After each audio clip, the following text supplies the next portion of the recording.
Hello, Squidlings.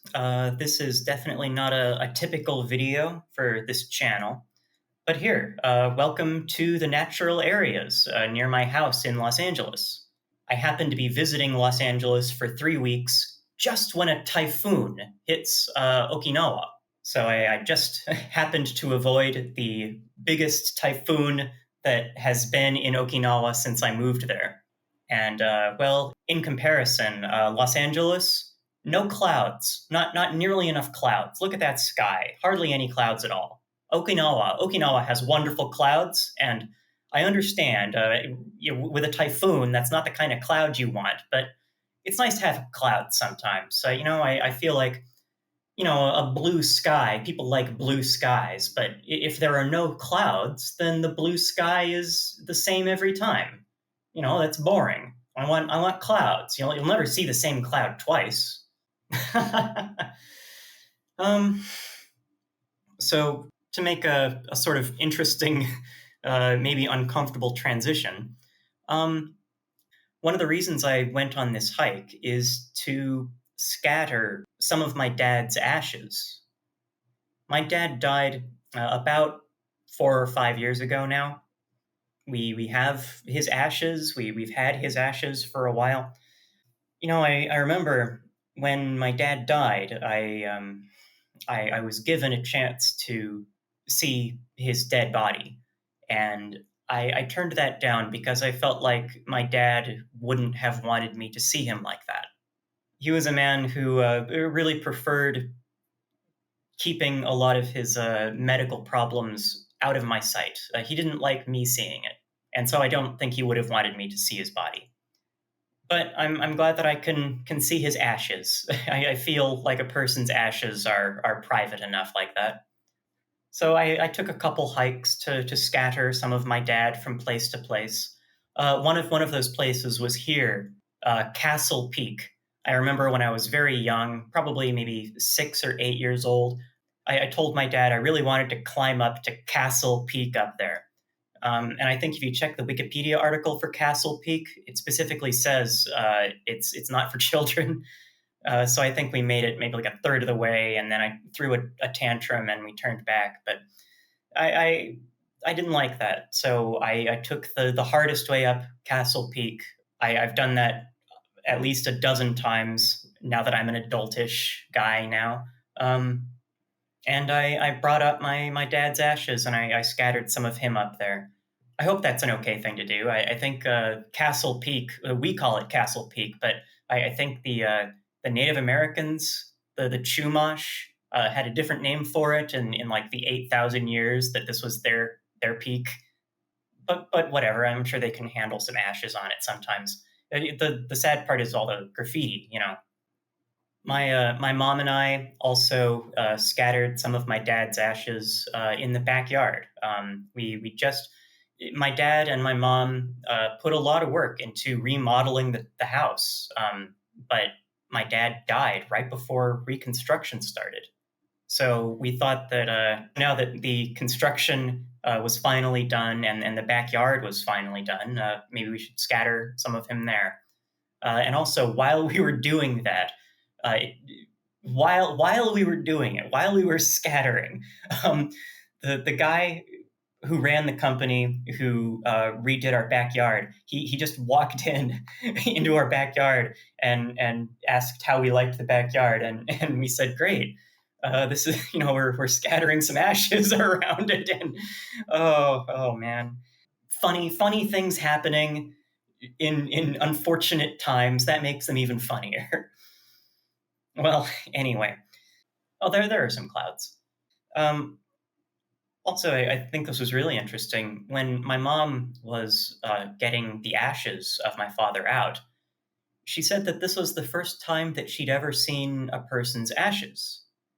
And that was very interesting to me because my mom is, first of all, twice my age, um, but also my uncle who committed suicide a few years ago. I understood that my mom and my aunt had scattered my uncle's ashes in Yellowstone National Park.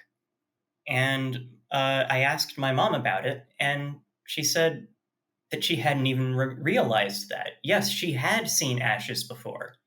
It's just that when she was scattering my uncle's ashes, she was paying more attention to my aunt. And so she hadn't even thought about it until now.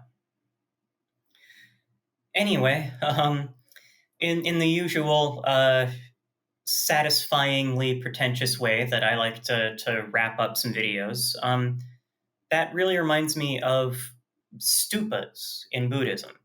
In Buddhism, it is said that when the Buddha died, his body was split into many, many pieces, and his pieces were sent to different areas, and sort of tombs called stupas were constructed where people could pay homage to the limbs of the Buddha.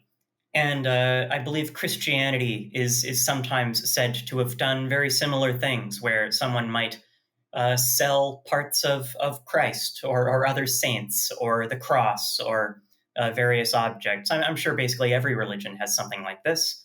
Um, and so when I'm scattering my dad, when I'm scattering him across this nice natural area where he and I went hiking, I for every piece of ash, that's a stupa. A lot of stupas out there for my dad right now. In the Lotus Sutra, there's a very famous scene where a stupa sort of magically arises from underneath the earth, and it floats really high into the sky. And alongside it, the Buddha and the entire audience of the Lotus Sutra, they start flying as well, alongside this stupa, this tomb. And the Buddha says there's another Buddha in there, and his name is something like Incredible Treasure Buddha. His stupa, his tomb, is supposed to come out whenever someone even mentions the Lotus Sutra, whenever the Lotus Sutra is brought up. And so this incredible treasure Buddha, this is his stupa, this is his tomb. And so everyone clap your hands and give me some hope. And countless Buddhas from across the cosmos arose, and together they all clapped their hands, and they all put in all this hope. And the Buddha, incredible treasure Buddha, pops right out of his stupa. And then the Buddha, the historical Buddha, and incredible treasure Buddha are sitting in lotus flowers right next to each other. And so I guess I'm not sure how much of that is meant to be interpreted in an incredibly literal way, but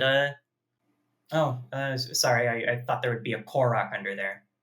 A big point of the Lotus Sutra is that you're supposed to keep sharing it, and when you do, that means that the ideas in the Lotus Sutra are immortal, like the incredible treasure Buddha that I just shared with you. So that's nice. And I guess what I mean is that my dad's dead, and I scattered his ashes, and I guess just by scattering his ashes like that, I get to have memories of him emerge in my mind like a stupa arising from the earth. And it can give me new memories of him, which will in the future arise from the earth every time I think about my dad. All right. Well, other than that, I had I had a great time in Los Angeles. The hiking with my dad's ashes included.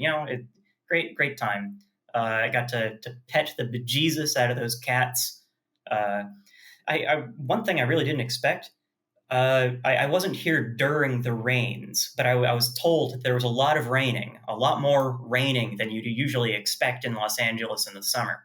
And so while I was hiking, I found waterfalls, like honest to goodness waterfalls, like not waterfalls tall enough for me to stand underneath the waterfall all samurai style. I mean, like maybe water was falling like half a foot, but hey, water was falling. That's a waterfall. It's a waterfall, which is something I've never seen in Los Angeles. I've never gone hiking in these areas and found waterfalls, and there are a lot more plants than I was expecting. There are places where I usually remembered just seeing some rocks, and now these rocks were covered in plants. So interesting weather.